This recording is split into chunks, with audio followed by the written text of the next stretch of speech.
Live from our 7 Tasmania studios, your nightly news with Kim Miller begins now. Good evening. Tasmania's push to become a green hydrogen powerhouse is being kicked along with an agreement cemented between the state and federal governments. $70 million is promised by the Albanese government to help develop the ambitious Bell Bay Green Hub. It's not often that opposing parties agree on anything, but investing in the state's energy future saw the federal Labor government on the same page as Tasmania's Liberal government today, coming together to confirm that Bell Bay will advance Australia's prospects as a renewable energy superpower. The federal government confirming it will contribute $70 million to develop the Bell Bay Hydrogen Hub. Our government wants Australia to be a hydrogen superpower, a green hydrogen superpower. Hydrogen is a way of storing renewable energy, transporting it around Australia and indeed ultimately transporting it and exporting it to the rest of the world. With federal funds secured, the project estimate stands at $300 million with private sector investment. This also unlocks, of course, $1.2 billion of investment we expect and flow-on effects through the economy over the course of the next 4 years. The hub will produce 45,000 tonnes of renewable hydrogen a year, enough to fuel more than 2,200 heavy vehicles, creating jobs for the region. 750 jobs in the northern Tasmanian region. Can't understate what that means. They're good, solid jobs for our tradies, for management people, for people pouring concrete, jobs that go on into the future. The state government confirming its aspirations for Tasmania and Bell Bay to be a globally significant player in green hydrogen. Local manufacturers keen to ensure it happens. Having a deep sea port, having available industrial land, having access to power and water, and then having a skilled workforce. And we tick all of those particular boxes. The project on track to commence this year with completion in early 2028. Power not an issue, according to the state's energy minister. Proponents who come into our hydrogen hub will need to bring power with them, and their understanding of that, they'll do deals with new generation. Melinda Ogden, 7 Tasmania News. The Prime Minister has admitted he's caught in the middle of the debate over salmon farming, facing pressure from stakeholders for and against the industry, as its future in Macquarie Harbour hangs in the balance. A whirlwind trip to Tassie while facing scrutiny from all sides of the salmon debate. To meet the workers and to acknowledge the important role that the salmon industry plays in employing around about 5,000 people. As Environment Minister Tanya Plibersek weighs up the industry's future in Macquarie Harbour, pleasing everyone is proving an impossible task. Well, we're doing the right thing, aren't we? If you've got the Liberals from one end and the Greens from another. We're really concerned that Anthony Albanese is putting the dead hand of the leader over the top of Tanya Plibersek's EPBC assessment process. We've made our case very clearly, and we're firmly on the side of jobs. West Coast Mayor Shane Pitt calling for action, not just words, as Tasmanian Labor signals their support. The reality is we need a sustainable industry into the future that is trusted by the community and supports those jobs. Labor's committed to that. The jobs that could be on the line are those of MPs. Rumours of an early election are once again building. Tasmanians facing the prospect of a second straight early poll. Frankly, I think Tasmanians should be rightly disappointed in the government that every time it gets into a bit of a sticky patch, calls an election. The Premier dismissing speculation. I don't deal with rumours at all. I deal with facts. I won't be calling an election next week. We're preparing for an election in May 2025. Josh Duggan, 7 Tasmania News. Residents in Tasmania's social housing will receive improvements to their properties, with the federal and state governments jointly injecting $16 million into energy-saving upgrades. Around 11% of the state's social housing properties will benefit from the program. Unfortunately, here in Tasmania, much of the housing is not up to scratch, and Tasmanians deserve housing that will keep them comfortable all year round. This isn't isolated to Tasmania, of course. Millions of houses across the country were built before minimum energy performance standards were in place. The upgrades include heat pump hot water systems, insulation, draft proofing, window glazing and LED lighting. The state government is spruiking Tasmania's unemployment rate, which has remained steady. The latest employment numbers revealing more than 50,000 more Tasmanians enjoy the security of a job since the Liberal government was elected in 2014. I'm overjoyed today to again see the ABS release of the monthly labour force figures. They've actually confirmed that our unemployment rate has come to a record low 3.9%. And total employment in Tasmania at 288,000 men and women. It's really good news. It's a strong sign of the momentum that we have in our economy. But Shadow Treasurer Shane Broad says the Premier and his deputy need to get their heads out of the sand and stop pretending everything is rosy when it comes to the economy. 2 people have been charged after a dramatic police operation intercepted an allegedly stolen vehicle on the Esk Main Road on Tuesday. A 32-year-old man and 24-year-old woman face a range of charges, including motor vehicle theft, evade police, reckless driving and making off without payment. Police used road spikes to stop the vehicle near Avoca and then deployed OC spray against the man as he attempted to flee. 2 other passengers were taken into custody at the scene but were later released without charge.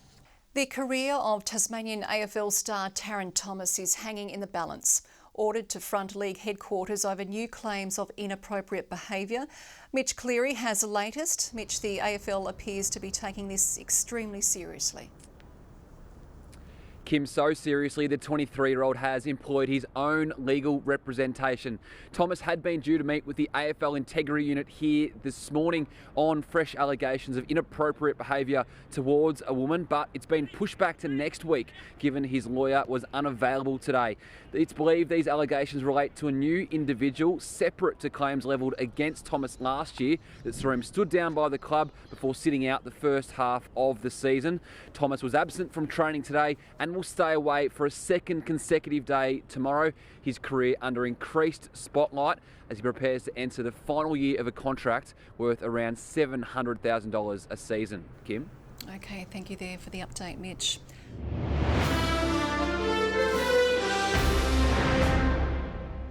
Launceston Airport has been smashing records this summer, 142,000 passengers passing through the terminal last month, marking its busiest December ever. The 22nd going down as the busiest day since the airport opened, with just shy of 6,000 passengers. We are building a new arrivals area over the next couple of years, and that will allow comfortable growth. We intend to be up to somewhere around 2.5 million passengers a year in the next decade, so we need to plan for that growth. It's already a 15% increase on last December. New research is shining a light on the serious impacts the chemicals known as PFAS are having on some of our smallest Tasmanian locals. Scientists now racing to save our native wildlife with evidence they're spreading across our coastlines.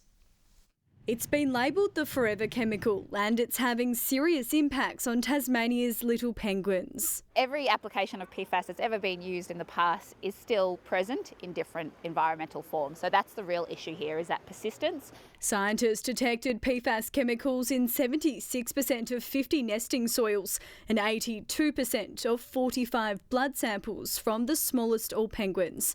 While it was found in all samples from Burnie and the Derwent, the recent IMAS study looking at how the chemical spreads and resists degradation in water and on land. So I had 17 different field sites from King Island to, down here in the Derwent, and it was ubiquitously found. The outcome finding some damage to the genetics of the penguins, even in unlaid eggs. Their dissemination in the environment is a lot more widespread than we probably have previously thought. Environment groups say little penguins are one of many animals bearing the brunt of human impacts. Whatever we're doing with industry, whether that be industrialisation on land that goes into the oceans or whether that be things like aquaculture in the water, we need to make sure that these industries aren't impacting our amazing wonderful marine wildlife. While there will be national controls for some PFAS chemicals come mid-next year, the fact that it's forever has prompted calls for urgent action to stop the spread. We would expect that the government would sit up and take notice and want to find out,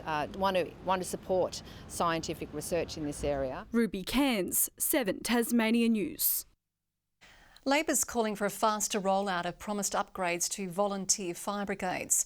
The Ravenswood service is among many hoping for a slice of a $10 million undertaking made by the government last year. We still don't have any commitments directly to those fire stations as to which ones will get funded and what will be funded by that. $2 million has been spent on new SES vehicles, which was identified as a priority. The money is being rolled out over 4 years. And inch by inch, this giant pipe is being hammered into the ground, aiming for a spot 40 metres beneath the Tamar. It's part of a sewage pipeline capable of handling up to 900 litres per second. The upgrade is needed because parts of Launceston have a combined sewer and stormwater system, meaning the pipes become overwhelmed during heavy rainfall and overflow into the river. We can transfer more flows from the pump station and the network out to Tea Tree Bend treatment plant. This will reduce how often we overflow and how much we overflow. It's part of efforts to improve water quality in the estuary.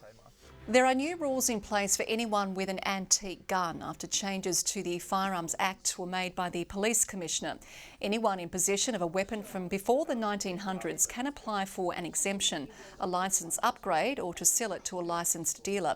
Otherwise, it must be surrendered for police to destroy. Is making sure that firearms are only in those hands of fit and proper people who should be possessing a firearm and using a firearm. Previously, a law allowed owners to have certain antique firearms without a licence. Tasmania currently has an ongoing firearm amnesty. Tasmania's minerals industry is calling on more women to join the workforce, releasing an inclusion and diversity roadmap today. The Tasmanian Minerals Manufacturing and Energy Council says it needs to educate on careers. It's a misunderstanding of really the technology and the way the work has changed in those environments that people still hold those old views. I've been in the industry for some time myself, and previous to that in timber manufacturing as a very young female.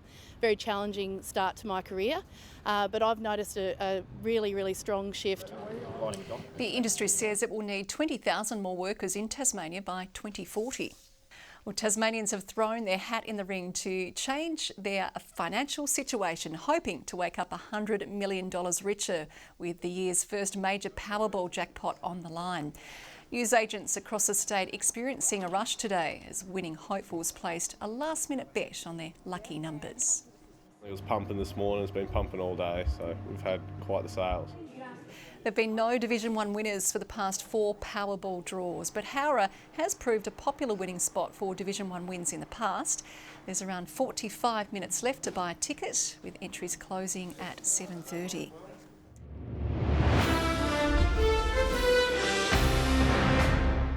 Scott Roth will stay at the helm of the Jack Jumpers until 2027, adding 3 years to his deal with the team he helped build and in the state he, his wife and daughter have come to love. It was an emotional night for Scott Roth when the Jackies won their first game in overtime against the Bullets in 2021. 2 years and 48 wins later, he's still just as passionate. Everyone said you can't win down here, you can't connect the state. Win 5 games, you'll be happy. All those things were said to me before I got here. We ignored the critics and we just went about doing our business. Inking a substantial contract extension that will see him stay on as head coach until 2027, when at 63 he won't necessarily be angling toward retirement. Unique, rare, that you get to leave kind of on your own terms, but I'll probably end up coaching or consulting or doing something down the road, but I think it's a good runway for this club to be in a position to know where I stand. The deal kept secret since being unanimously approved by the board a month ago. Stability is important in any club, and in a club still in its embryonic years, I think it's really good that we're setting foundations. We know clubs have come and gone in the basketball landscape in the past, and this club is never going to be one of them. The boy from Ohio, himself an NBA draftee, has coached clubs around the world, but has had no more pleasurable challenge than building not only the Jackies from the ground up, but into something his adopted state can be proud of. This job is quite bigger at times than the 28 times you get to see us play. and I'm quite passionate about making sure that we're growing the sport for kids. We're growing the sport in the right way. His dedication and intensity is repayment for Tasmania's passion. You know, we're going to have some good days and bad days and good years and bad years, but the supporters continue to show up, and that's really what a franchise is about. And the people here, to me, are very, very special. Everything I do is to make sure that Tasmanians are proud of how we're acting on and off the floor. Promising to keep the fire going and leave behind a strong team in 2027. And this will be my legacy. It will be something hopefully my daughter and my wife will be proud of. It's been... Well done, Scott.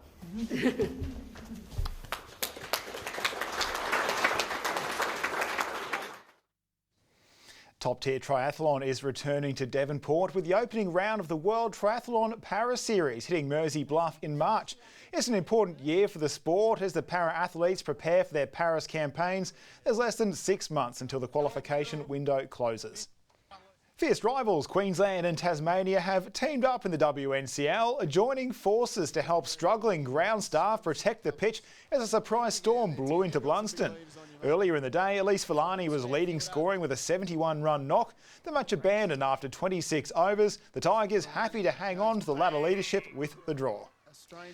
Good evening. Hobart, 21 degrees today. Launceston, Devonport and Burnie felt the cool southwesterly breezes, keeping the temperatures down. Friendly Beaches with 25 the highest, St Helens 21, Flinders Island, Low Head and Bushy Park 19, Grove 18, just 14 for Strawn and Lyawini a top of 11. To 9 a.m. the highest rainfall 62 millimetres at Forthside and 54 at Glengarry. But since 9 a.m. as this low cloud moved over, Mount Reid picked up 32 millimetres and Lake Margaret 28, so a bit of rain falling on the hills. Victoria and South Australia under the low cloud as well.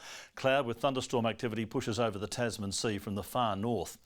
Tomorrow the low moves off to the southeast as a high takes the stage, the monsoon trough bringing the moist conditions over the tropics. Southwesterlies at 20 to 30 knots but to 35 knots over the south and southeast, swells up to 3.5 metres. Now in that east and south area a gale warning's on from Wineglass Bay to southeast Cape, a strong wind warning for all remaining coastal waters. Hobart, a high of 21 and a shower or two tomorrow, 50% chance that is, 21 for Huonville, cloudy day for Campania, 22 the maximum. Launceston 27 and partly cloudy, Devonport sunny and 25, 26 the top for Georgetown. Burnie, partly cloudy and 21, 19 the high for Strawn, a shower, and Wynyard partly cloudy, 23 the maximum.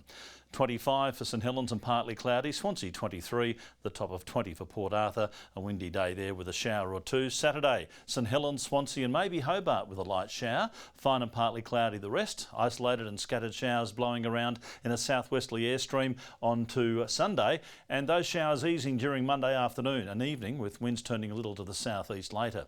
Fine and high 20s in Perth and Adelaide, a shower clearing from Melbourne, sunny weather forecast for Canberra and Sydney, a shower or two and 33 in Brisbane. Cloudy and 15 in Hobart, 19 in Launceston, currently windy in Devonport and 17. I know you don't like the rain about, Kim, you don't want that hair going curly all the time. No, but it's good for the plants. Thank you, Merv. And that wraps up tonight's bulletin. Thanks for joining us. Good night, everyone.